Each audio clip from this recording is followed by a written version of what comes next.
In the 16th century, the city-state of Venice was the wealthiest, most ruthless empire in Europe.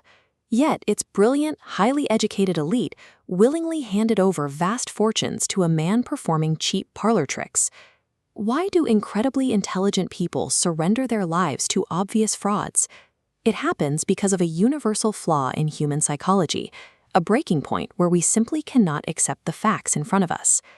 Their virtual monopoly on Eastern trade had been shattered. This is a chart showing the wealth of maritime powers in the 1500s.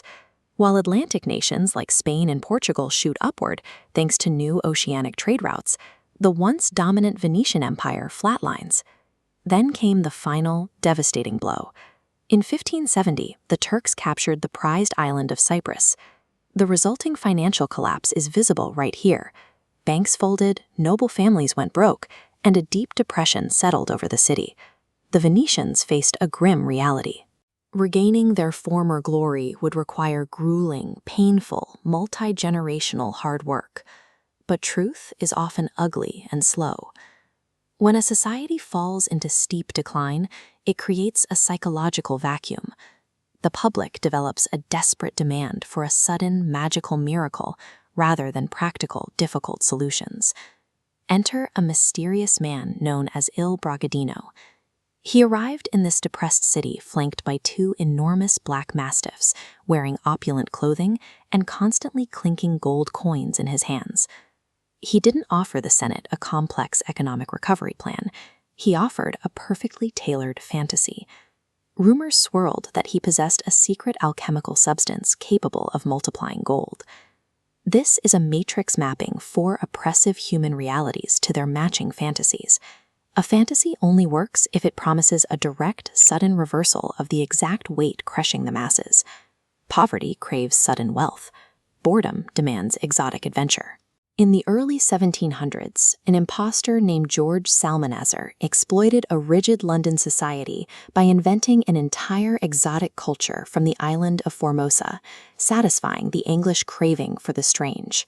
Decades later, the dancer Mata Hari leveraged strict European social boundaries by manufacturing an aura of being a completely unknowable, exotic taboo.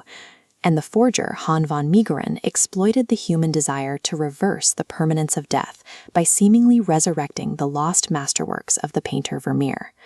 Bragadino subjugated Venice because he diagnosed a city traumatized by sudden poverty and offered them the ultimate narcotic, overnight wealth. Once the trap is set, the illusion requires a specific operating mechanic: distance.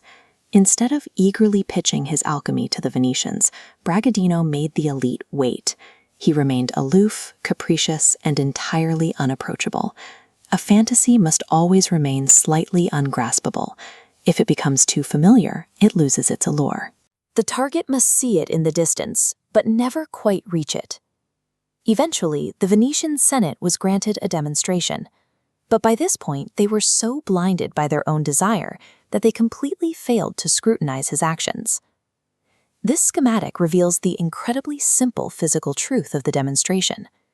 Bragadino was merely slipping gold dust into pinches of worthless minerals through a hidden glass pipe concealed in his sleeve.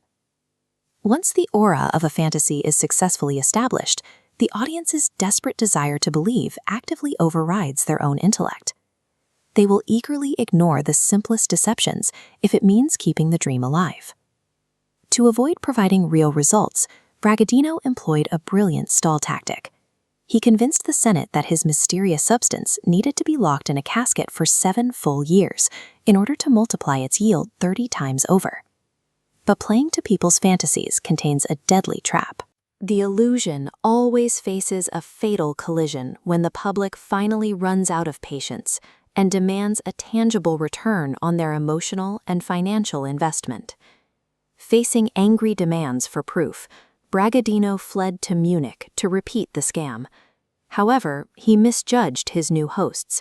The sober-minded Bavarians lacked the Venetians' deep pockets and patience, and they quickly demanded immediate, hard proof of his alchemy.